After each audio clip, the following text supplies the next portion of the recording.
Podemos assentar, meus amados irmãos. Quem aqui conseguiu trazer alguém, algum idoso, alguma vovó, vovô da família? Levante a mão para a gente ver aqui. Olha aí, muito bem. Tem um detalhe importante. Às vezes o diálogo das gerações na família não está acontecendo como deveria. Como é que o Papa idealizou esse Dia Mundial dos Idosos e o Dia Mundial do Vovô e da Vovó? Principalmente porque nós vivemos num mundo em que as gerações não estão conversando. E é erro de ambas as partes. Os jovens e as crianças que acham que a geração dos avós já ultrapassou. E os avós que, quando vão conversar com os jovens, citam somente o seu tempo.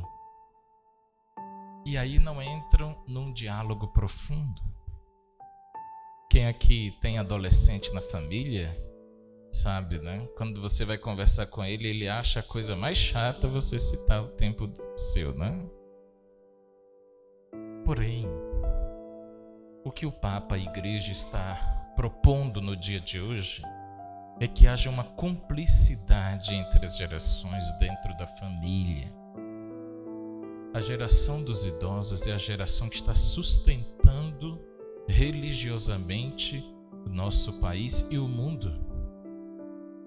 Por dois fatores. Aqui no Brasil, graças a Deus, temos as crianças, os jovens que estão nascendo, as famílias projetando filhos. Mas o primeiro fator aqui no nosso país é esse choque de ideias entre as gerações. E na Europa é porque não tem mais jovens. As famílias optaram por não terem filhos. E aí vai ficar um lapso de gerações sem jovens e sem crianças. Por isso, é preciso nós juntarmos a sabedoria dos idosos com a vitalidade da juventude, para que as famílias voltem a dialogar, voltem a conversar, um buscando a riqueza da geração do outro, sem se apresentar como melhor do que o outro.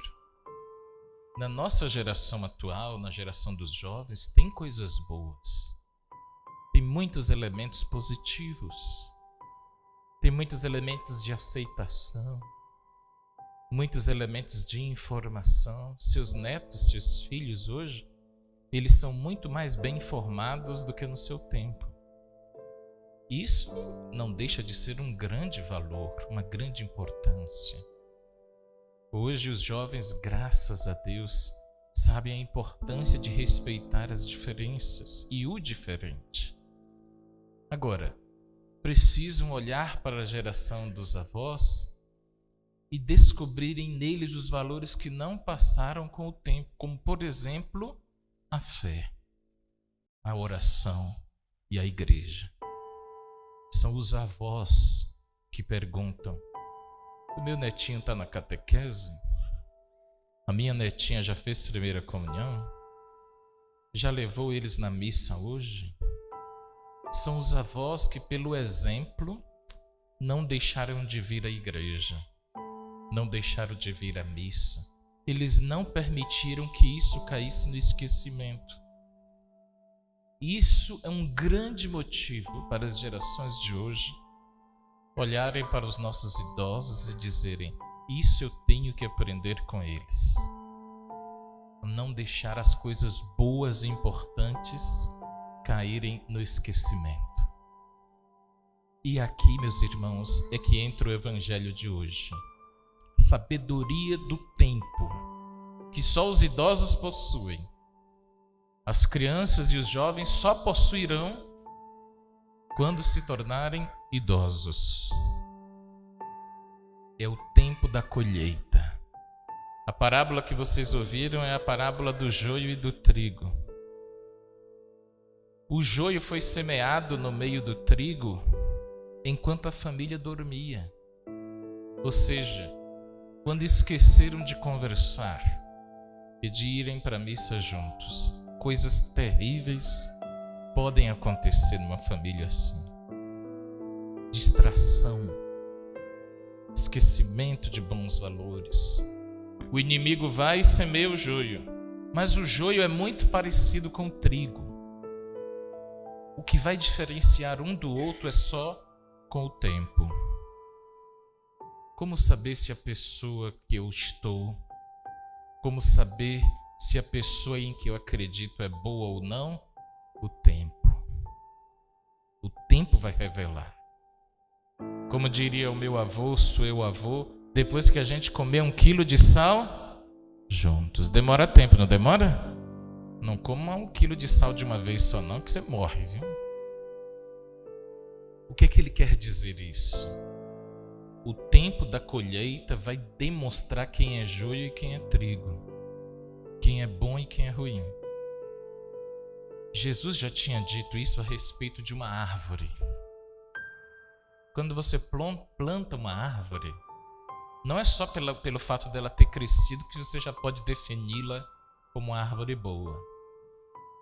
O que é que vai garantir se essa árvore é boa? Os frutos. E fruto só dá uma vez por ano, sim ou não? Você só vai poder dizer, essa árvore é boa porque depois de 1, 2, 3, 4, 5 anos, todo fruto dela é gostoso, saboroso.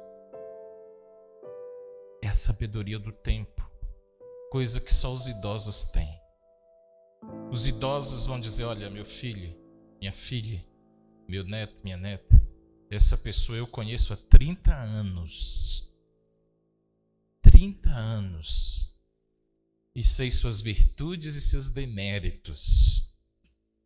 Pode confiar. Ou então dirão, não confie. Não precisei mais do que 1 ano para descobrir que ela muda o caráter, muda o temperamento e muda os valores. Entenderam? Sim ou não? Coisa que os jovens, muitas vezes nós, quando somos jovens, nos precipitamos, nos afobamos, queremos definições rápidas e imediatas. E o tempo da colheita ainda nem chegou e a gente já está querendo arrancar o joio junto com o trigo. E aí perde o que é bom. Não devemos ser assim. Por isso, é o que esse Dia Mundial da Pessoa Idosa está propondo.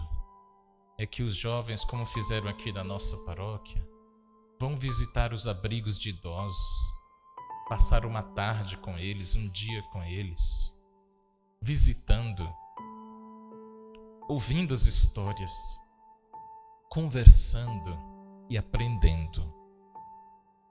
No tempo de Jesus, na sociedade judaica, o idoso era muito mais valorizado.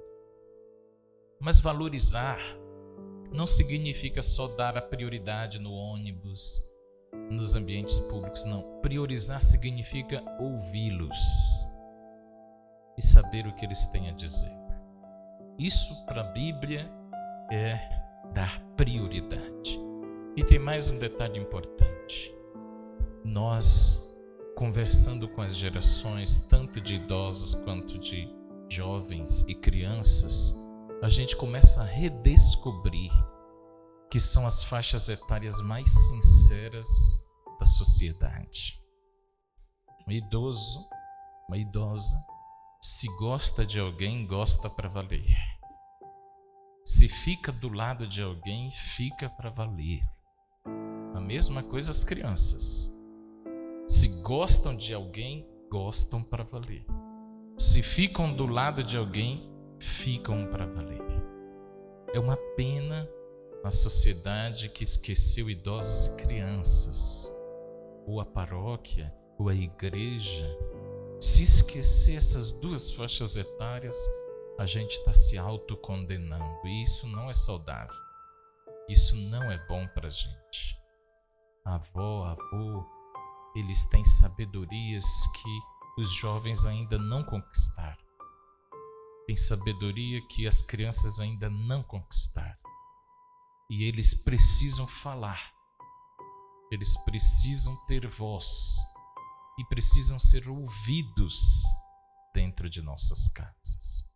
E para concluir, aqui eu gostaria muito que você levasse essa mensagem para sua casa, que você idoso, você idosa, você vovó, vovô, não deixe de vir à missa, não deixe de conservar os seus valores e não deixe de insistir com seu filho e a sua filha para pôr o netinho, a netinha na catequese, para pôr o netinho, a netinha no grupo de jovens, para pôr o netinho, a netinha nos retiros dos acampamentos. Não deixem de insistir, porque são vocês que estão salvando religiosamente o nosso país.